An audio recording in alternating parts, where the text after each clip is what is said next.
Viewers, आप मेरा channel देख रहे हैं टीचर बाजी प्रो। आज मैं आपको 1 साल की बच्ची की फ्रॉक की मुकम्मल ड्राफ्टिंग करवाऊंगी। आपने यहाँ पे से ड्राफ्टिंग सही तरीके से करनी है। जब आप सही तरीके से ड्राफ्टिंग करेंगी तो पैटर्न भी आपका सही तरीके से बनेगा। और अगर जब पैटर्न सही तरीके से बना लेंगी तो फिर कपड़े पे भी सही तरीके से कटिंग होगा। और जब कपड़े पे सही तरीके से कटिंग होगा तो फिर आपकी सिलाई भी सही तरीके से जाएगी। तो आइए हम ड्राफ्टिंग करते हैं। ये देखें, सबसे पहले बॉडी की कुल लंबाई हमारे पास कितनी आ रही है, 8.5। तो हम यहाँ पे लेंगे 8.5। ये देखें व्यूअर्स, 1 2 3 4 5 6 7 8, ये 8.5 बड़ी लाइन। ये 8.5 पे मैंने लाइन लगा ली।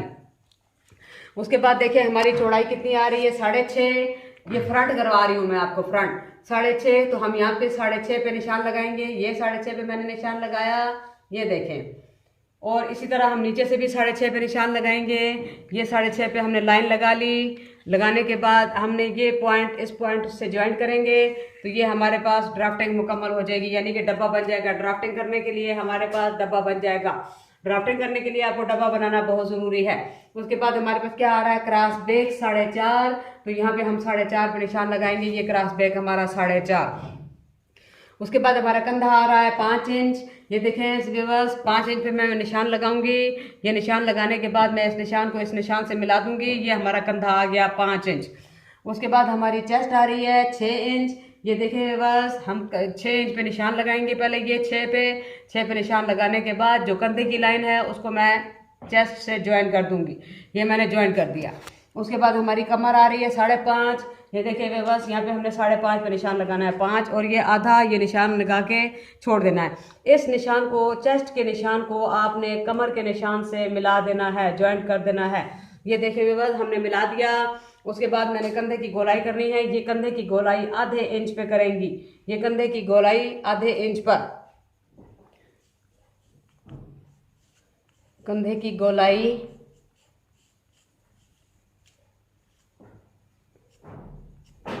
आधे इंच पर। ये देखिए आधा इंच पे मैंने निशान लगाया। आपने जब गोलाई करनी है तो ऊपर से लेकर आएंगी। ऊपर से जब लेकर आएंगी तो इस निशान से टच करने के बाद आपने इसको चेस्ट के निशान से मिला देना है।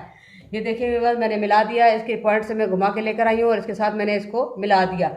ये हमने मिला लिया। उसके बाद हमारे पास क्या आया है, गले की चौड़ाई 1.5 इंच। ये देखिए गले की चौड़ाई 1.5 इंच। ये एक और ये आधा, ये निशान लगाएंगे हम।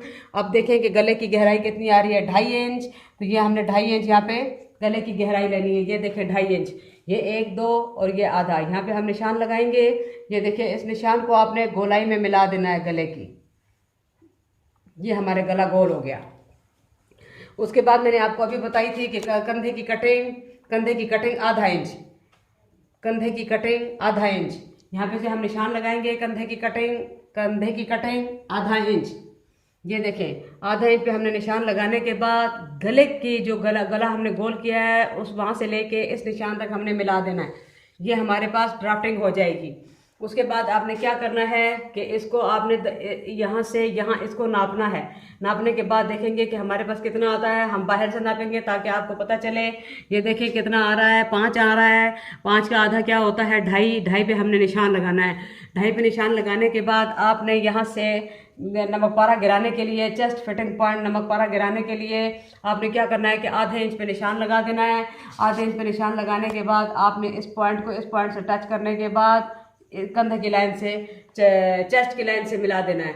ये हमारे पास नमक पारा गिर गया। चेस्ट फिटिंग के लिए नमक पारा गिराते हैं कितना, आधा इंच। अब मैं यहाँ पूरा का पूरा नाप लिखूंगी। ये मैंने नाप लिख दिया, 8.5 इंच लंबाई, 6.5 इंच चौड़ाई, यहाँ से यहाँ तक क्रॉस पेक 4.5, यहाँ से यहाँ तक कंधा 5 इंच, यहाँ से यहाँ तक 6 इंच की चेस्ट, यहाँ से यहाँ तक 5.5 इंच की कमर, कंधे की कटिंग आधा इंच, गले की चौड़ाई 1.5 इंच और गले की गहराई 2.5 इंच, नमक पारा आधे इंच पे। ये चीज़ मुझे उम्मीद है कि ये चीज़ आपको समझ में आ गई होगी। अब मैं इसका बैक हिस्सा आपको करवाऊंगी इधर। अब देखें कि हमने फ्रंट लिया था 8.5, तो यहाँ पर भी हम फ्रंट 8.5 ही लेंगे। ये देखिए व्यूअर्स 8.5 पे मैंने निशान लगाया है। निशान लगाने के बाद मैंने ये मिला दिया आपस में। 8.5 इंच लंबाई हमने फ्रंट इसकी 6.5 ली थी, तो यहाँ हम इसकी 8.5 लेंगे। कितनी लेंगे? 8.5। इसको मैं मिटा रही हूँ यहाँ से जगह बनाने के लिए। ये 8.5 इंच निशान, ये 8.5 इंच मैंने ये लगा दी। आधा इंच की यहाँ पे मैंने लिख दिया है। और नीचे से भी हम इसी तरह 8.5 पे लेंगे।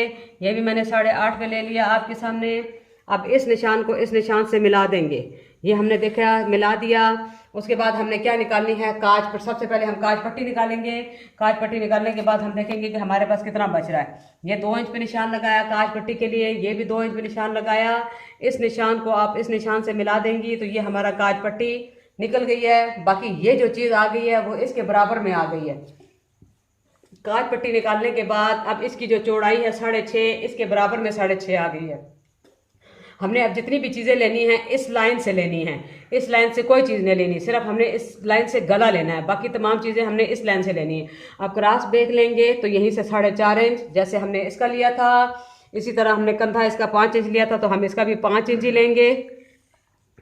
उसके बाद चेस्ट हमारी कितनी थी? 6 इंच। हमने 6 इंच पे निशान लगाने के बाद हमने 6 इंच इसी तरह 6 इंच पे चेस्ट ले लिया है। कमर 5.5 इंच। ये देखें व्यूअर्स 5.5 इंच चेस्ट के पॉइंट को कमर से मिला दें। ये हमारे पास वही चीज़ आ गई जैसे हमने फ्रंट किया। उसके बाद हमने क्या करना है? गले की चौड़ाई। गले की चौड़ाई हमने कितनी ली थी? 1.5 इंच। तो 1.5 इंच ये लिए तो 1.5 इंच ये लेंगे। सिर्फ गले की जो गहराई है 1 इंच। ये देखिए यहाँ पे लिखा हुआ है गले की गहराई।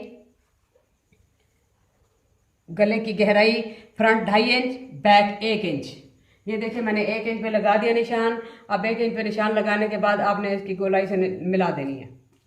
कंधा कटिंग मैंने आपको आधा इंच बताया था। जैसे फ्रंट का किया है वैसे इसका भी आप आधा इंच गिराएंगी। गले के पॉइंट को कंधे की पॉइंट से ज्वाइंट कर दें। ये देखिए वे बात हमारी फिर वही चीज़ आ गई है। हमने आधा इंच जो है इसी तरह गले कंधे की गोलाई करनी है। गोलाई ऊपर से करके लेकर आएंगी, इसी के साथ टच करके आपने चेस्ट के पॉइंट से मिला देना है। मिलाने के बाद आपने फिर उसी तरह नापना है जिस तरह मैंने आपको पहले बताया था। इसको इससे नापेंगे तो हमारे पास 5 आ रहा है। 5 आ रहा है तो हमने इसका 2.5 लेना है। ये 2.5 ले लिया। उसके बाद आपने इसको आधे इंच पे निशान लगाना है। ये आधे इंच पे निशान लगाने के बाद जो है जैसे हमने फ्रंट का लिया था वैसे हमने बैक का नहीं लेना, क्योंकि बैक का इसलिए नहीं लेते कि चेस्ट फिटिंग के लिए नमक पारा गिराते हैं, बैक के लिए नमक पारा नहीं गिराते। इसलिए हम क्या करेंगे कि मैंने इसको हटा दिया। ये ना हो कि आप फिर बैक का भी गिराना शुरू कर दें। सिर्फ जो है फ्रंट का नमक पारा गिराते हैं, बैक का नमक पारा नहीं गिराते। अब समझ में आ गई होगी। फिर वही चीज़ आ जाती है कि कुल लंबाई 8.5 इंच, चौड़ाई भी हमारी 8.5 इंच। ये देखिए मैंने ऊपर लिखा हुआ है, सारी डिटेल से मैंने लिख दिया है आपको।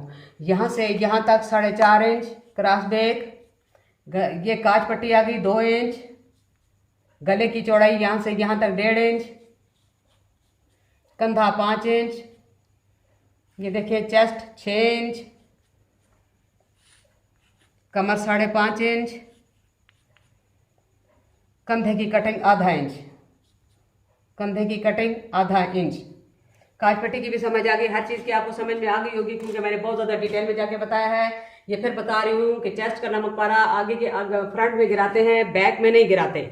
इसलिए मैंने आपको समझा दिया है सारा का सारा। अब आ गया हमारे पास बाजू हम अब देखेंगे कि 5 इंच लंबाई। अब देखिए यहाँ पर हमारे पास बाजू की लंबाई कितनी लिखी हुई है? 5 इंच। हम यहाँ पर भी 5 इंच पे लाइन लगाएंगे। ये 5 इंच पे मैंने लाइन लगा ली। इसी तरह चौड़ाई भी इसकी 5 इंच है, तो ये देखिए 5 इंच पे मैंने इसकी चौड़ाई भी लगा ली। जब ये हमने लगाई है तो ये भी हमारे पास 5 ही आएगा। ये हमने देखे 5 इंच पे लाइन लगा ली। अभी बताया था डब्बा बनाना बहुत ज़रूरी है ड्राफ्टिंग के लिए। इस पॉइंट को आप इस पॉइंट से मिलाएंगे तो ये 5 इंच आ जाएगा। यानी कि 5 पे हमने डब्बा बना लिया। 5 पे हमने डब्बा बना लिया, यानी कि स्क्वायर बना लिया 5 पे। 5 इंच लंबाई, 5 इंच चौड़ाई। उसके बाद जो कटिंग है 2.5 इंच पे आएगी। कटिंग जो आ रही है वो 2.5 इंच पे आ रही है। अब देखेंगे 2.5 इंच पे निशान लगाया मैंने, और ये निशान लगाने के बाद आपने इसकी गोलाई ऐसे करनी है जैसे अलिफ के ऊपर मद होता है। ये देखें मैंने निशान लगा लिया। अलिफ के ऊपर मद की तरह आपने निशान लगाना है। उसके बाद आपने फिटिंग ले लें। अगर हाफ स्लीव में 3.5 इंच और 3.5 इंच पे इसको निशान लगा दें। मैंने इसलिए फिटिंग का यहाँ पे नहीं लिखा क्योंकि 1 इंच के फासले पे छोटे बच्चों की फ्राकों में 1 इंच के फासले पे इलास्टिक डलती है, बेबी इलास्टिक, गेजिंग इलास्टिक। हम गेजिंग इलास्टिक करके बच्चों की आगे बाजू की फ्रिल बना लेते हैं। अगर आपने फिटिंग लेनी है तो 3.5 पे आप फिटिंग ले लें, ये आपके अपने तक है बात। अब देखिए 5 इंच लंबाई बाजू की, 5 इंच चौड़ाई बाजू की, ये भी 5 इंच ही है और ये भी सारे के सारा 5 इंच है। 2.5 इंच पे हमने कंधे की कटिंग की है। आगे से फिटिंग मैंने 3.5 ली है। अगर आपने फिटिंग नहीं लेनी तो 1 इंच पे इलास्टिक डलेगी, यहाँ पर बेबी इलास्टिक, गेजिंग इलास्टिक डलती है, बारीक वाली शिटल इलास्टिक। अब देखें आगे आगे हमारा घेर, हमने अब घेर की लंबाई लेनी है। घेर तकरीबन हमारा आएगा यहाँ पर, ये देखें 13 इंच लिखा है, तो हम यहाँ पे 13 इंच घेर लिखेंगे। घेर 13 इंच लेंगे। ये देखिए 12 और 1 13, ये भी निशान हमने लगा दिया। ये मैंने देख रहे 13 इंच लंबाई ले ली है इसकी। 13 इंच लंबाई लेने के बाद आप देखें कि चौड़ाई 10 इंच है, तो यहाँ पे हम 10 इंच लेंगे। ड्राफ्टिंग हमेशा डबल में होती है, सिंगल में ड्राफ्टिंग नहीं होती। जब आप इसको खोलोगे तो ये डबल आ जाएगा। यहाँ से 10 लिए है तो यहाँ से भी 10 ही लेंगे। ये 13 है तो ये भी 13 ही आएगा, 13। ये देखें, ये बस ये मैंने मिला दिया। ये हमारा घेर है, ये 13 इंच लंबाई, 13 इंच लंबाई और 10 इंच चौड़ाई। अब मुझे उम्मीद है कि आपको ये चीज़ समझ में आ गई होगी। जब आप इसको खोलेंगी हमेशा याद रखें कि ड्राफ्टिंग जो है डबल में होती है। जब आप इसको खोलोगे तो ये बॉडी सामने आपको आ जाएगी। घेर खोलेंगे तो घेर भी डबल हो जाएगा। बाजू आप जो है कि जारी बात है डबल में ड्राफ्ट करेंगे तो 2 बाजू निकलेंगे। फ्रंट बैक हमने अलग अलग निकालनी है। ये जॉइंट कटिंग भी होती है और सेपरेट कटिंग भी होती है। जैसे जैसे आपके पास कपड़ा है, अगर आप सेपरेट कटिंग करना चाहें तो सेपरेट कटिंग कर लें। आपने डबल करना है तो गाज पट्टी फोल्ड करके रखेंगी तो ये फ्रंट बैक दोनों इकट्ठे कटिंग हो जाएंगे। उम्मीद है मेरी ये तमाम के तमाम चीज़ आपको समझ में आ गई होगी। और अगर समझ में नहीं आई है तो नीचे कमेंट बॉक्स में आप मेरे को कमेंट करें, ताकि जो चीज़ आपको समझ में नहीं आई है वो मैं आपको करवा दूंगी, दोबारा करवा दूंगी। तो मेरे चैनल देखने का शुक्रिया। मेरे चैनल को सब्सक्राइब करें, बेल आइकन का बटन दबाएं और कमेंट्स में आप कमेंट्स लिखें ताकि हमारी भी हौसला अफजाई हो। मेरे चैनल से ये वाला काम सीख के इंशाल्लाह मेरे जितने भी देखने वाले हैं वो इंशाल्लाह कोई ना कोई कारोबार अपना ज़रूर सेट करेंगे और परेशानी से छुटकारा हासिल करेंगे। शुक्रिया, अल्लाह हाफिज़।